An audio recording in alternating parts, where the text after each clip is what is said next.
Welcome to the Successful Home Inspector Podcast, where we discuss everything you need to know about home inspection from A to Z. Brought to you by Preston Sandlin and Home Inspection Carolina.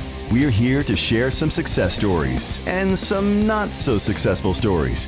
Some things we can all learn from, and maybe, just maybe, we can help each other and raise the profession. So sit back, turn up the volume, and enjoy. Now, here's your host of the Successful Home Inspector Podcast, Preston Sandlin.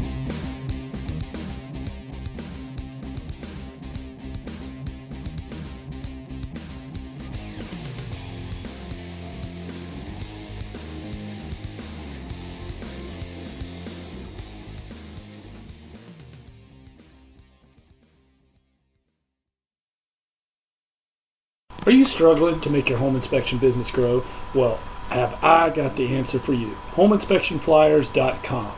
At HomeInspectionFlyers.com, you get 5 flyers a month. There are 3 sales flyers and 2 recipe flyers.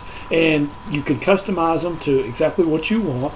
And these are make great flyers when you go to the offices to put in their boxes, especially if you're doing like candy bowls or something along that nature. Like I said, it's 5 flyers a month for $29.99, and they're very creative, and you just put in your information. They come as a publisher file, and you just put in your information, and then you send them off to get printed. You can send them off online, and you can get color copies for less than 10 cents a copy. It's a great way to go. I went from being a 1-man home inspection firm to a 7-man home inspection firm on this one strategy alone. So try it today. HomeInspectionFlyers.com. Thanks. Girls, inspectors, and, mostly inspectors, I guess. I have a special guest for you here tonight. I've known this for quite a while. He is a famous rugby player and a home inspector in a very cold state right now. And I mean that like he has a lot of snow. He can tell you a lot about that. Known him quite a while. He's a good guy. I am here with Hank Richter. Did I pronounce that last name right, Hank? You certainly did, Preston. Well, Hank, tell us a little bit about yourself. I want to know more about you. Let's see. Well, I'm a New Englander. I've been here all my life. I actually came to Rhode Island to go to college and just never left. I played football in college for a year or so and then found out about rugby, and so I played rugby for about 20-something years. I was a commercial property manager downtown Providence for about 15 years, a nice coat and tie job, and I got tired of that. And about 16, 18 years ago, I decided that I was going to do home inspection because I didn't have a huge learning curve because the stuff that I used to do as a property manager. And I've been doing that full-time for about 15, 16 years. Cool. Now, does Rhode Island, is that a licensing state, or how do you become a home inspector in Rhode Island? No, interesting. Rhode Island has some interesting politics. It's not a licensed state. The law was passed all the way back in 2000, but it still has yet to be enacted. So there is no licensing. There's a licensing for contractors, but we don't fall under that category in Rhode Island. So really anybody up here can be a home inspector, which makes it kind of interesting because we get contractors and all sorts of other types who think they're home inspectors, but they just don't do it the same way that we do. Right. Now, Rhode Island, not trying to pick on your size or anything. Hank is actually he's a large guy and like muscular guy, but he lives in a small state. Do you go into any other state line? Do you go to Massachusetts at all, or Connecticut? Or? No, I really don't need to. There's pretty good amount of business here. I've stayed pretty busy here. Rhode Island is about 50 miles by 30 miles or so it's about 1,500 square miles, and I can literally go to all 4 corners of the state in the same day and do inspections. Wow. So you can cover the whole state, right? Oh, we do cover the whole state. It's interesting because I have a lot of friends who are home inspectors, and their territories or the areas that they cover are bigger than Rhode Island, which I find kind of humorous. I hear you, brother. I hear you. Well, not too many of us, Hank, grew up wanting to be a home inspector. I wanted to be an artist. Still want to be an artist, but I'm crawling under houses. Tell us, you told us how you became a home inspector. What did you want to be when you were a kid? I don't know what I really wanted to be. I kind of got it into my head that I was going to be an engineer or a teacher. I went to college for engineering, but didn't last in that. I ended up going for international studies. But I always wanted to be a teacher. I did a lot of coaching, that kind of stuff. And home inspection really is kind of like being a teacher. So it fits in pretty well with what I do. Yeah, that's. I was exactly. If you didn't say that, I was going to say that because you're teaching homeowners about their house, and how things work and whatnot. No, it's great. Well, you told us you've been doing about 15 years. Tell us about some of the changes you've seen, Hank. Well, when I first started doing home inspections, I was one of the first ones around here to take photos. And I used to take photos, and I'd go to the 1-hour photo shop, and I'd have them developed, and then I'd go home, and I'd paste them to paper, and I'd put together the report and deliver it to a real estate office. Now, I do the whole report on my phone. Right. And it's pretty much done by the time I leave the inspection. So that alone is just the way it's changed. It's just unbelievable. Did you I know we used to, did you hand deliver the reports to the office the next day, like in between your inspections, like take them to the... Yep. I used to, and it used to be bad if it was a cold day because some of the pictures would fall off the pages because the glue would freeze up. I hear you. Well, I know now it seems so ridiculous that we ever did that. There were some advantages of doing that, though. I mean, you did know where all the agents were. And now in our area, man, I tell you, the agents jump around so much. They're not always at the office that I thought they were, but when you hand-delivered the reports, you knew exactly where they were. Well, there certainly weren't as many of them then either. Right. Well, Hank, tell us, how do you, you're a one-man operation, and that is, there's some days I think I wish I went back to that. My profitability percentage-wise was the highest, and my complaints were the lowest. All that stuff gets amplified when you go multi, but being a one-man shop, and I know there's a lot of listeners that are one-man shops, how do you handle your phone calls and scheduling? Well, I'm kind of old school, unfortunately. I've tried doing call centers and that sort of stuff, and it just hasn't worked very well. Right now, I still answer my own phones. Right. My daughter is now working for me in my office, and she's going to be answering my phones now. So I will have basically my own call center with her. Right. And then scheduling, we're automated, so we do everything through, a different scheduling service. Once we book an inspection, we don't really have to touch it again. It goes out to everybody. It's nice and clean. There's not a lot of follow-up that we have to do because the systems are in place that do all that for us. Yeah, I hear you. Just like, the eMyth, the Michael Gerber systems. So do you use one of the systems that sends out emails to everybody, telling them to, make sure the utilities are on and all that sort of thing? Absolutely. And we specify all that stuff in the letter. And really, it's interesting because you go to an inspection, and you still, in this time and age, when you think that everybody would have it, you have realtors who say, boy, I really like your system. Nobody else does that. Yeah. Oh, no. We've got a scheduling system. Love it. It. I mean, I can't imagine. Life, it almost replaces it's like having a whole nother person. Correct. Well, Hank, we talked about that y'all don't have licensing in your state, but are you a member of any associations?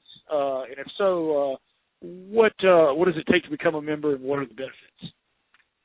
I'm actually a member of, Rhode Island, although it's a small state, we have 4 different real estate boards that are regional, and then one large board which is statewide. And so I'm a member of all of those. I'm an affiliate member of those. And that's been pretty good. I was a B&I member for 4 years. I don't know that I'd necessarily recommend that. It's really got to be the right situation for it. Right. For me, something like that was more a matter of being able to capture vendor information so I could, give that information to my clients. But as far as being as a business building tool, you got to be a member of the realtor boards. I hear you. I was a member of B&I for a while, and I think it's a good organization. The problem for me was, you had to go to those meetings every week. And, there's only so much business you could get out of there, and if I don't know if it was the highest and best use of my time at some point. I was thinking, would my time be more valuable doing something else, to try to get business, I guess. I think the first year it was very valuable because it kind of taught me how to think about my own business every week. Right. How do you present yourself? How do you present your business? How is it helpful to other people? But after a while, the time consumption overwhelmed me, and the building business practice wasn't as important as the time. Right. No, I'm totally with you.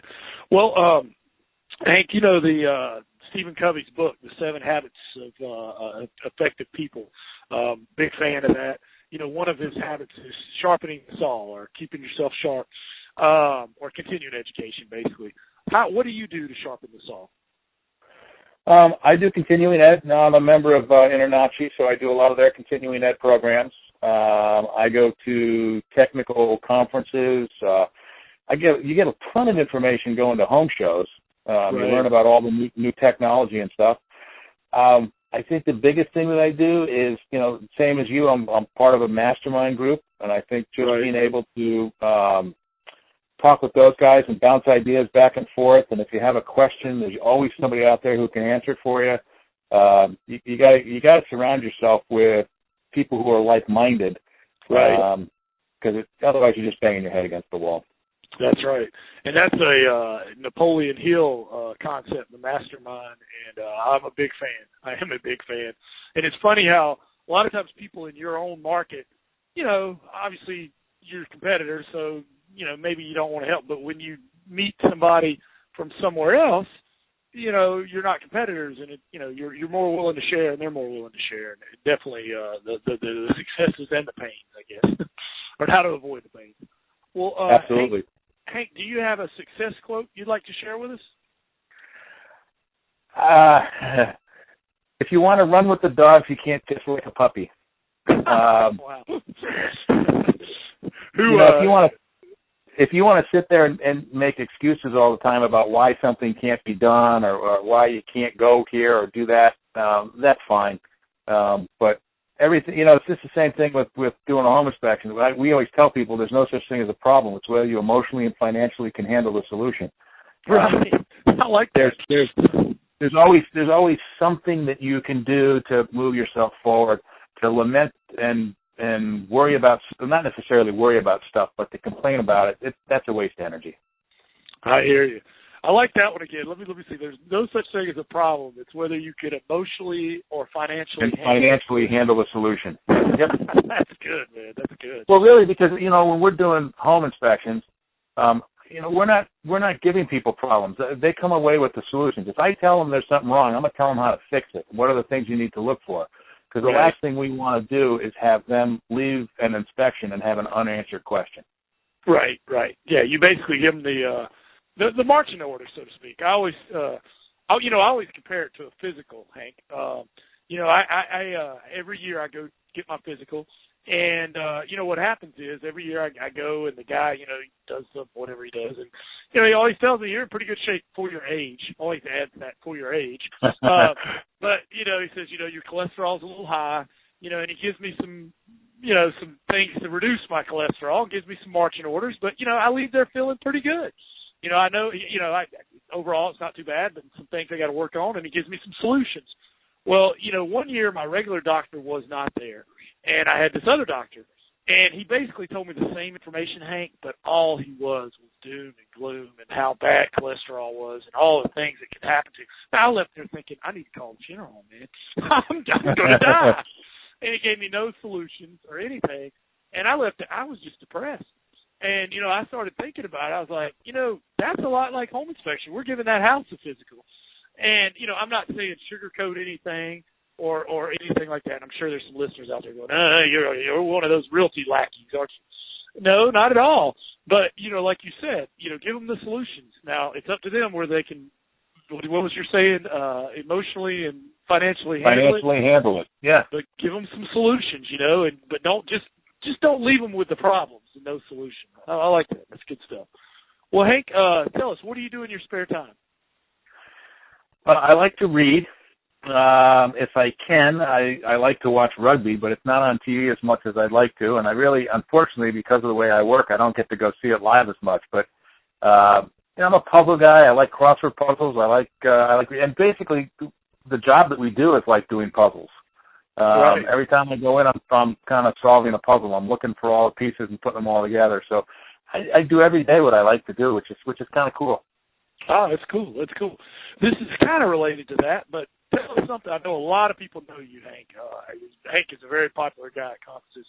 But tell us something that nobody does know about you. What would be surprising to learn about Hank? Well, that depends on who nobody is. I don't know. I mean, I'm a pretty big guy and all that stuff. I'll do some crazy stuff. I've dressed in a bra for Bras for a Cause. I've been a ballerina at one point for Halloween. It's not beneath me to go a little bit out on a limb and go crazy like that. It's just, every once in a while you got to go out and do that stuff. No, that's that. You know what? And realtors love it, especially if it's for good calls, man. Now I don't wear your pants. I can't find pants like that fit me, but for people, any listeners out there who don't know, I wear like crazy golf pants when I do presentations or something. Just try to be remembered. Well, Hank, you know as well as I do that if you do enough inspections, you're going to have an unhappy camper. How do you handle an unhappy camper? Do you have a process? What's that look like? The trick with that is obviously you've got to try to respond as quickly as possible because you can't have something sitting there.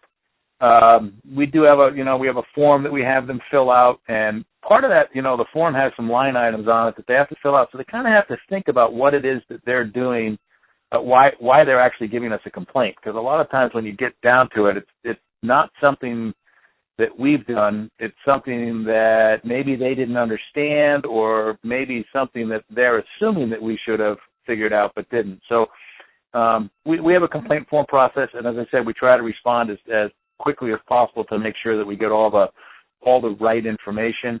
We have warranties and stuff that we provide with our inspections, so we can go back to the warranty companies. But it's basically, you got to go hold some hands, and you got to sort of commiserate with them. And most of the times, you're going to find out that the complaint that they're really giving you is not really a complaint. They just needed somebody to kind of yell at or talk to. Just like being married. No, I'm just kidding. No, you're not kidding, but I get that. Well, Hank, we're going to get into some highs and lows here in a minute. But first, let's take a moment to pause for our sponsor. Well, I'll admit this probably doesn't have much to do with home inspection, but it will help me pay for this podcast. If you're in need of anything to hang on the wall, along the lines of art, go to PrestonSandlin.com. Check it out.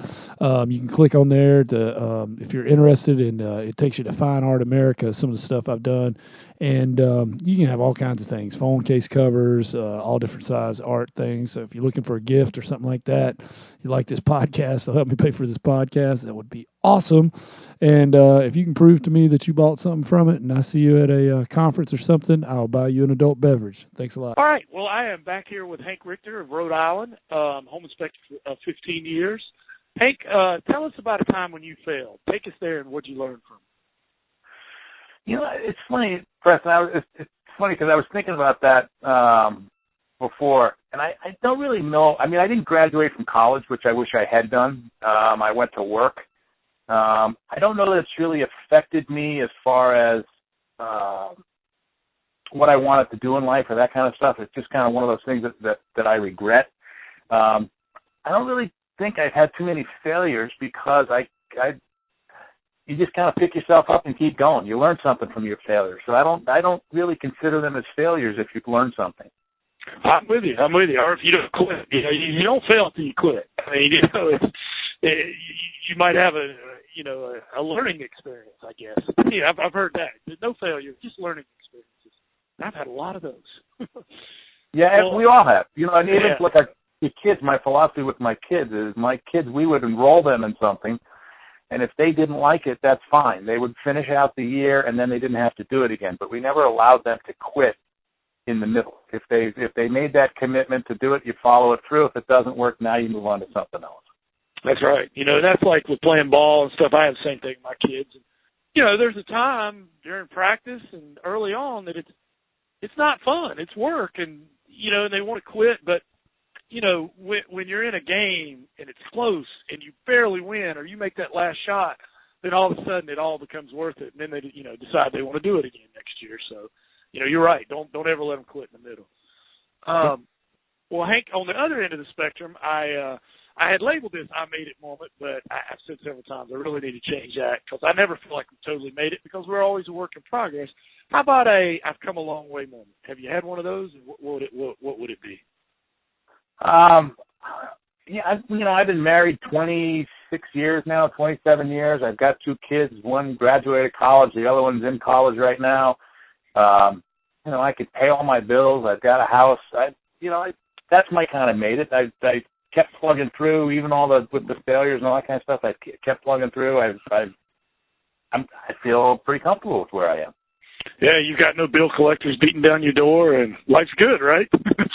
Life is pretty good. I hear you.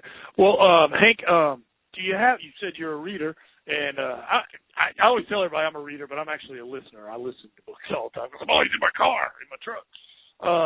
Do you have a favorite book you could recommend to our listeners? And what is it about the book that appeals to you? I have a favorite book. I don't know if I'm going to recommend it, though, or not. But, I read all the Napoleon Hill and same kind of stuff that you do. But a long time ago, hopefully this doesn't offend people, but Ayn Rand, Atlas Shrugged. Oh, I love Ayn Rand. I'm a huge Ayn Rand fan. And kind of what I learned from that book is that if I don't do it, nobody else is going to do it. So you can't depend on anybody else, and don't listen to the naysayers. If you think it's right and you think it's going to work, then do it yourself. No one's going to help you, and people are going to tell you you're always wrong and steal your ideas, and you can't listen to them. Just gotta do it. Yeah, no, I'm a huge Ayn Rand fan. Have you read Fountainhead? I read. I got both of them. I got them both up on the shelf. I hear you. Have you seen the movie for Atlas Shrugged? I don't think the third one's come out yet, or maybe it has. I have not. But I was actually, for a while there, I was part of a website or some kind of a group when they were putting the movie together, where they were asking opinions of people. Right. And so I don't know, one of those, that was a producer's poll thing, whatever. And that was kind of fun, trying to see which way the movie was going to go. Right. But no, I haven't actually seen the movie. It's good. I've seen the first 2 parts. I mean, it's obviously not as good as the book, and they tried to make, for modern times. But for our listeners, I want to give just a little background. Ayn Rand, if I'm not mistaken, her family, she immigrated from Russia, I think. And her family, the Socialist Party or whatever, I think they took everything that they had owned, so her whole life is, I love her stuff. She's basically for capitalism and entrepreneurism, which is us, and against socialism, but her books, it's excellent. I mean, I don't know, it's deep, but you could read her book several times and get something different out of it each time. Did I do that justice, or did I just? Oh no, you did. I would just, the only thing, the one big premise that she has is, unfortunately, we're individual business owners and stuff, and people who aren't business owners and people who don't necessarily want to work think that they should have a piece of what we do. And her whole book is kind of about what happens when too many people take too many pieces of other people's stuff, and they just decide that they don't want to do it anymore, and everything shuts down. So, well, yeah, it's like everything's for the common good, but Yep. it takes away the initiative or the ingenuity. Just like in a classroom, there's always going to be a few kids that are going to make A's because they're going to study harder. There's going to be a lot of kids that make B's and C's. That would be me. And then there's going to be a few C's, D's, and F's. But the socialist theory is we should all get the average grade of it. But then you destroy the incentive for the people who work hard, and that's sort of a small thing. Anyway, it's kind of a different label for PC, but we won't go there. Right. Well, if it did offend anybody, I'll take responsibility. I am a huge Ayn Rand fan. Yeah. Well, tell us a little bit about your. You know what? Let me go back. I actually missed a question, but this is the same question. Let's say that I'm a buyer or a real estate agent. Representing a buyer that's moving to Rhode Island. I've got a whole lot of choices of home inspectors to choose. Why should I choose you? Is there something you do that others don't? I think I make the process easy. We were talking before about scheduling and stuff, and once you've talked to me on the phone, you really don't have to do anything else. We contact the realtors. We make sure that that they can do everything with one phone call. from my office. If you're doing septic, you're doing wells, we handle all of the different coordinating of all that stuff to make sure that everybody's there on the same time. We're non-threatening. And what I mean by that is when we were talking before about solutions, we don't just give you problems. We give you solutions so that, your client doesn't go away all worried about something. We've made that process easier. And we do follow-up. We make sure that if the client has any information, we're the first line of defense that they can call to talk to. They don't have to go back and necessarily talk to the realtor. So, we just try to make that whole process easier for them. No, that's great stuff, Hank. And if there's any, the home inspectors out there listening, that's something you can emulate. Be a concierge. I can't even pronounce it. I think it's French. Concierge type service, where you set everything up. And, I know there's a lot of old school guys that probably listen to this. Well, that's not my job. That's not my job. If you can do something to provide a better service, do it. Well, Hank, I know the answer to this. Before I ask, have you ever been thrown under the bus by the contractor? Who hasn't? Yeah. What time is it? How did you handle it? Do you have any ideas how this could be prevented, or I don't think it ever be prevented, but controlled to a degree? What are your thoughts on that? I don't think it can ever be prevented, but I think you have to. If you get a complaint or something like that, you've got to be part of the process. You can't just stand on the sidelines and let the contractor throw you under the bus. If you've given your client, good information, you follow through in the process, even if the contractor throws you under the bus, a lot of times the client's not so inclined to listen to the contractor fully. But I don't know that there's anything you can do about that. It's going to happen no matter what you do. Right. Well, Hank, this question's kind of related. I've been doing home inspections about the same amount of time you have.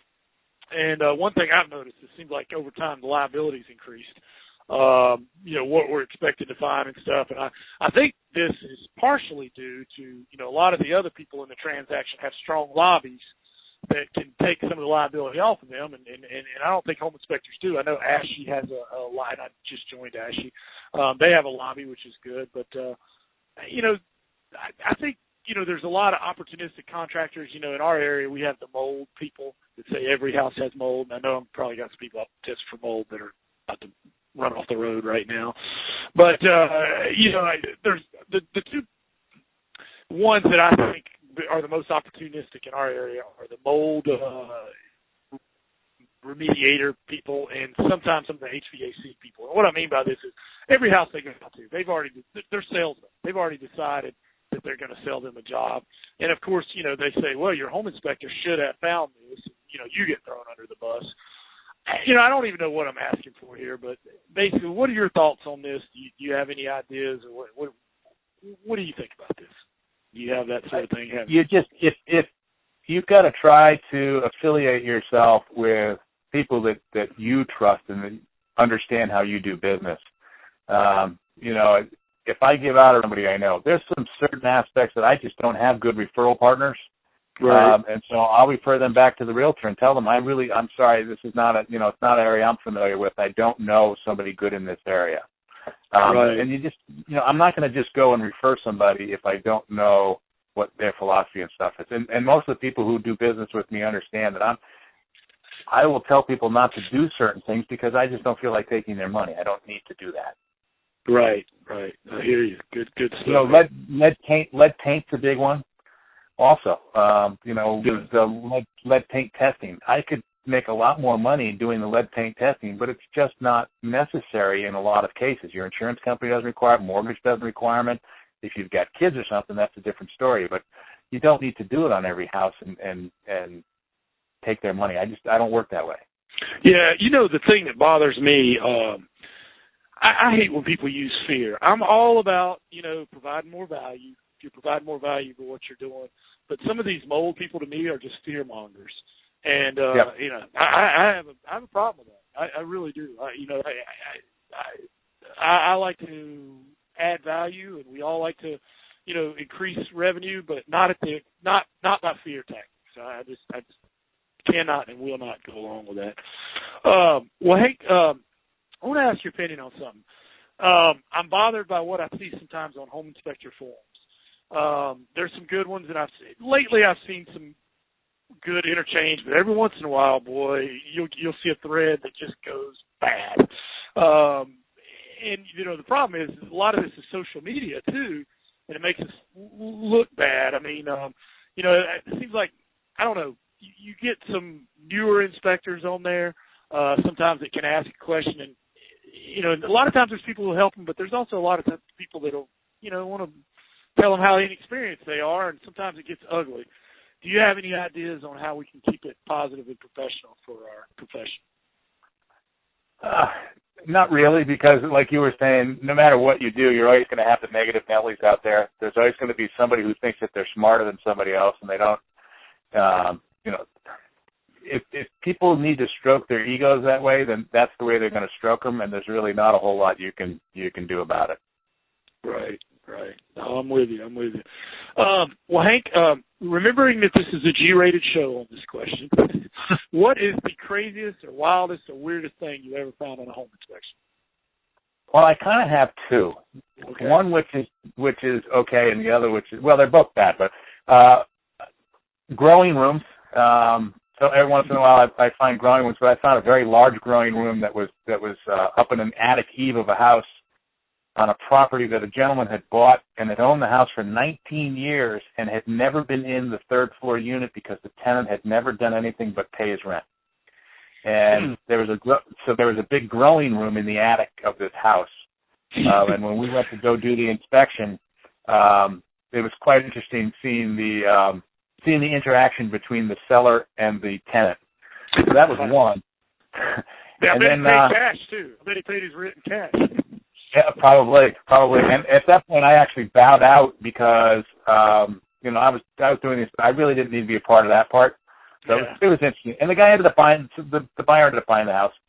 And then the other one, this was pretty early on in my inspection life. There was a bondage room in a house. Oh! And 50 Shades of Gray, the red room or red pain room. It was interesting because we went upstairs in the hallway of this house, and I turned around to the guy who was selling the house, and I said, listen, there's a problem here because the chimney's behind me. I can see where that is in the wall, but I have a very large cavity here in the wall I can't account for. And so when we went in the room, we raised up the tapestry, and there was this whole room, and it was interesting. It was, we see toys all over the place, at different times and stuff, but I'd never seen anything like that.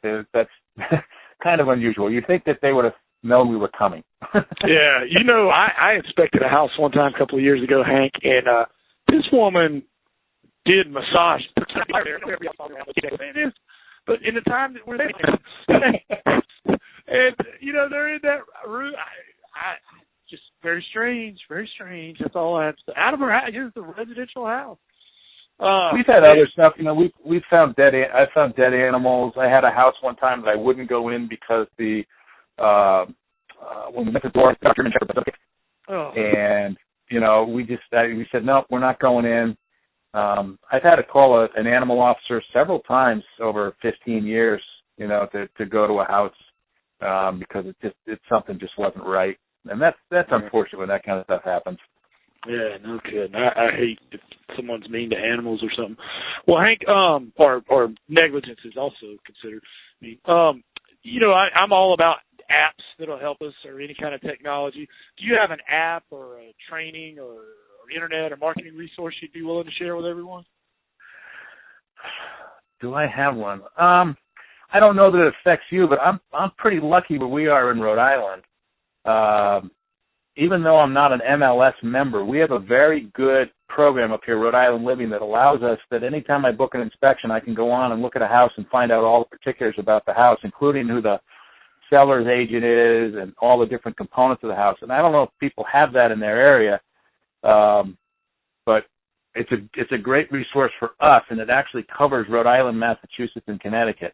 I don't know if other people have that same kind of thing, but it's through our largest real estate board that they put all of that information up. Oh, that's good stuff.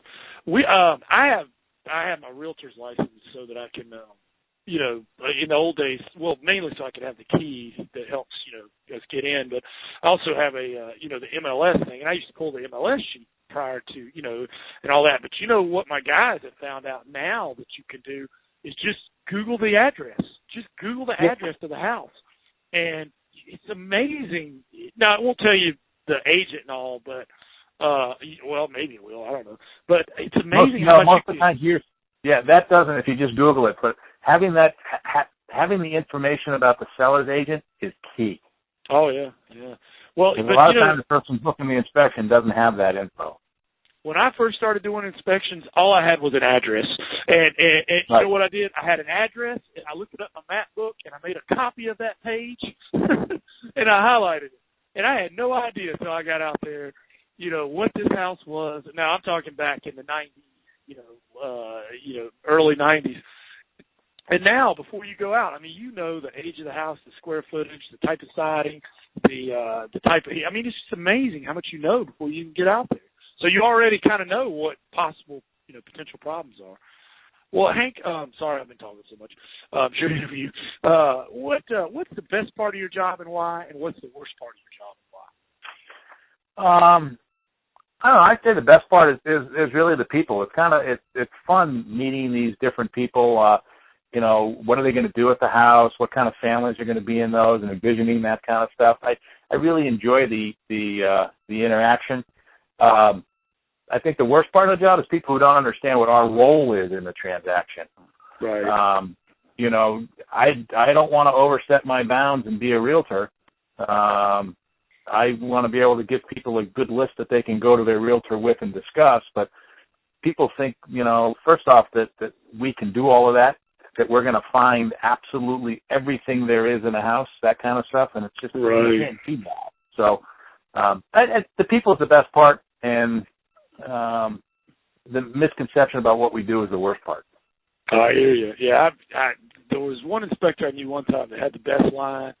I can't remember exactly what it was. He said, but I'm not Superman and I'm not a fortune teller. I can't see through the walls and I can't predict the future.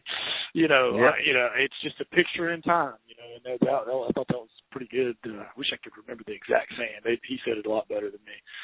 Well, Hank, is there anything you're working on right now that has you stoked or excited about? My daughter is now working for me. She's going to be running my office. So I'm in the process of setting all that stuff up. And actually, even though she's going to be working with me, becoming even more automated. You know, I'm changing out the way that we do our scheduling, our phone system, all of that sort of stuff, so that if I'm out on the road, she's going to be able to do all that kind of stuff for me. And it's just what you can do with technology now is unbelievable. Oh, no kidding, no kidding. I mean, it's, you know, I used to could never leave home. Now I can, you know, I can be on vacation and, you know, I can be working, which may be a good thing, maybe a bad thing. I don't know. But even if you're not working, you can be on the road and know what everybody else in your company is doing work-wise. Absolutely, absolutely. Yeah. You know, and, you know, it's also making the traditional office kind of obsolete. I mean, there's nothing wrong with having an office. But, you know, with all the technology now, you know, you don't have to have the storefront office like you used to have. I mean, think about realtors. Try to catch a realtor in an office now. They're all high-tech, and none of them work in an office anymore. They work from home or they work from their cars, and it's very difficult. Yeah, they just come to the office to get the commission check. No, I'm just kidding.